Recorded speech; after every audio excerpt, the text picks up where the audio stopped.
नमस्कार दोस्तों, मैं आज बात करूंगी कार्तिक मास में पूर्णिमा तिथि पर हम माँ लक्ष्मी को किस प्रकार से प्रसन्न करें। दीपावली के बाद ये दूसरा बड़ा पर्व होता है जिस पर हम माँ लक्ष्मी को प्रसन्न कर सकते हैं। जो लोग दीपावली पर माँ लक्ष्मी को किसी भी कारणवश प्रसन्न नहीं कर पाए हैं या पूजा पाठ दीपावली पर सही से नहीं कर पाए हैं, तो आप पूर्णिमा तिथि पर माँ लक्ष्मी को प्रसन्न कर सकते हैं। इस बार कार्तिक मास की पूर्णिमा तिथि दिन जो पड़ रहा है वह शुक्रवार यानी माँ लक्ष्मी का दिन यह पड़ रहा है, तो हम आराम से माँ लक्ष्मी को इस दिन प्रसन्न कर सकते हैं। इसी बारे में मैं आप लोगों के साथ बातें शेयर करने वाली हूँ। वीडियो को अंत तक जरूर देखें।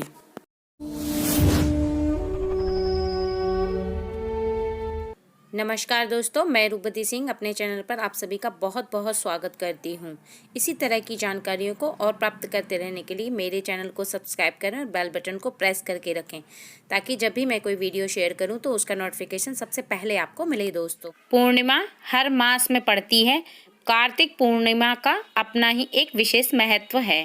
इस दिन स्नान और दीपदान करना बहुत ही शुभ और पुण्य फल प्रदान करने वाला माना गया है। यही कारण है कि कार्तिक पूर्णिमा पर पवित्र नदियों में बहुत लोग होते हैं जो स्नान आदि करके अपने कार्य को करते हैं। इस पूर्णिमा को त्रिपुरी पूर्णिमा के नाम से भी जाना जाता है। ऐसा माना जाता है कि इस दिन भगवान शंकर ने त्रिपुरासुर नामक असुर का विनाश किया था। तभी से भगवान शंकर को त्रिपुरारी कहा जाता है। इस बार कार्तिक पूर्णिमा 19 नवंबर दिन यह शुक्रवार का पड़ रहा है, मनाई जाएगी।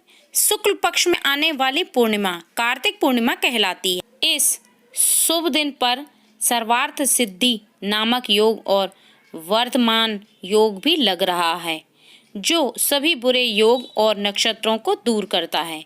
इन शुभ योगों में किए गए कार्यों का फल हजारों गुना बढ़ करके मिलता है। इसके साथ ही इस दिन उपछाया चंद्र ग्रहण भी लग रहा है, जो इस दिन को महत्व और अधिक बढ़ाता है। माँ लक्ष्मी को प्रसन्न करने के लिए वो कौन से कार्य हैं जो कि हमें करने चाहिए। सबसे पहले तो आप पूरे कार्तिक माह में जिस प्रकार से ब्रह्म मुहूर्त में उठ करके स्नान कर रहे थे, पूर्णिमा के दिन भी आप सुबह ब्रह्म मुहूर्त में उठ जाएं। अगर आप घाट पर या किसी नदी में स्नान कर रहे थे पहले से ही, तो आप करें रोज की तरह। अगर आप नहीं कर रहे थे, घर पर ही गंगा जल डाल करके आप स्नान कर रहे थे, तो आप इसी प्रकार से स्नान करें। उसके बाद आप सूर्य भगवान को जल दें। जल ढालने के लिए आप पीतल का लोटा लें या तांबे का लोटा लें। लोटे के अंदर आप जल भर करके उसमें थोड़ा सा गंगा जल डाल करके थोड़े से साजे चावल यानी कि अक्षत डाल लें और आप 1-2 पुष्प डाल लें और उसके बाद आप सूर्य भगवान को जल चढ़ा दें। सूर्य भगवान को जल चढ़ाते समय आप ओम गृहिणी सूर्याय नमः मंत्र का जाप करें या फिर आप ओम सूर्याय नमः मंत्र पढ़ें। इस प्रकार से आप जल चढ़ाएं। ऐसा करने से जीवन में धन से संबंधित सभी परेशानियां दूर हो जाएंगी। दूसरा, आप अगर पूर्णिमा के दिन व्रत रखते हैं तो ऐसा करना बहुत ही शुभ माना जाता है। ऐसा करने से शारीरिक और मानसिक शांति मिलती है। यदि अगर आप व्रत को पूरे मन और श्रद्धा भाव से रखते हैं तो आप पर माँ लक्ष्मी की कृपा बरसती है। भगवान नारायण आप पर प्रसन्न होते हैं और जीवन में सभी आर्थिक परेशानियां समाप्त हो जाती हैं। जो लोग पूर्णिमा का व्रत रखने के साथ साथ पूरे कार्तिक मास में गंगा में स्नान करते हैं तो माता लक्ष्मी और भगवान विष्णु की कृपा बनी रहती है और धन की कभी भी कमी नहीं होती।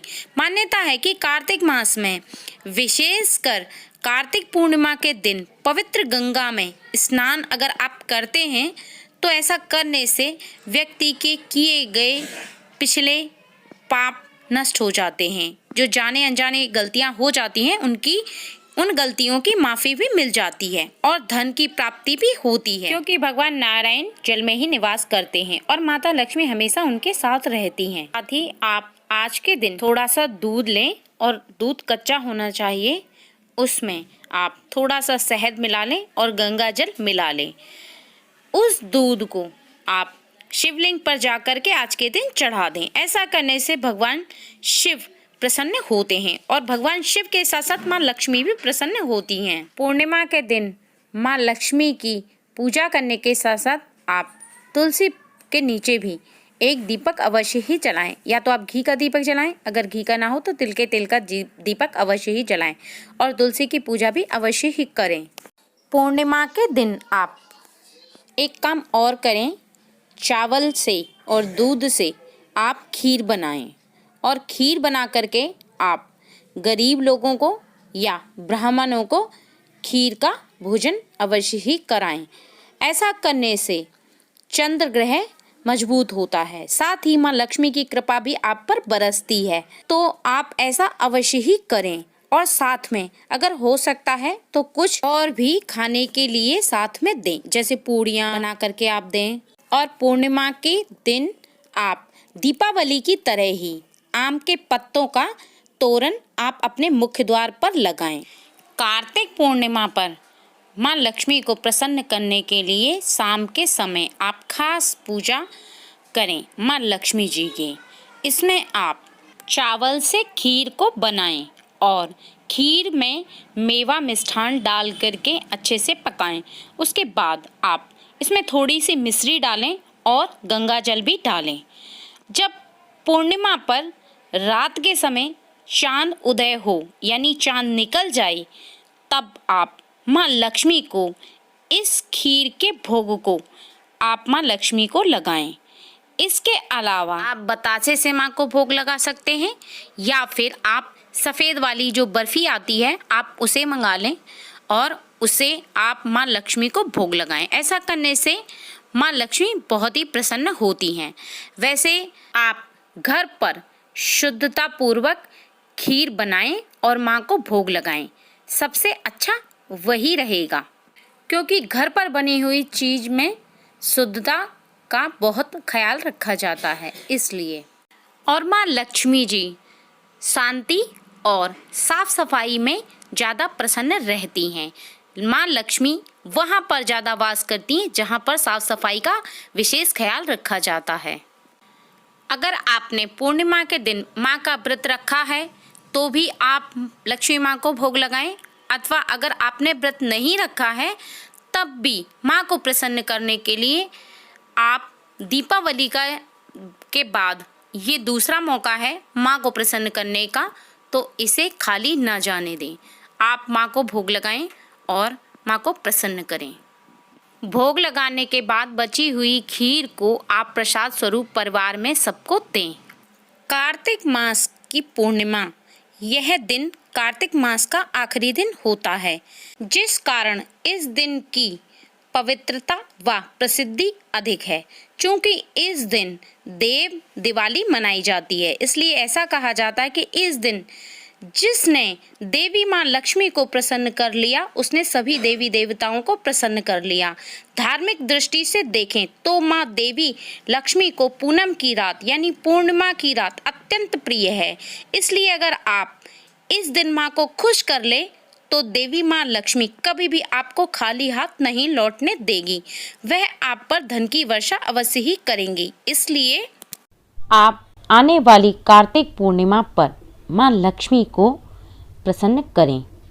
साथ ही आप भगवान नारायण की भी पूजा आराधना करें, जिससे कि भगवान नारायण और माँ लक्ष्मी प्रसन्न हों और स्थिर लक्ष्मी का आपके घर में वास हो। उम्मीद करती हूँ आप लोगों को वीडियो पसंद आई होगी। वीडियो अगर पसंद आए तो मित्रजनों और परिवार वालों को शेयर करें और मेरे चैनल को सब्सक्राइब करें और बेल बटन को प्रेस करके रखें, ताकि जब भी मैं कोई वीडियो शेयर करूं तो उसका नोटिफिकेशन सबसे पहले आपको मिले दोस्तों। अब मैं इजाज़त चाहूँगी। नमस्कार।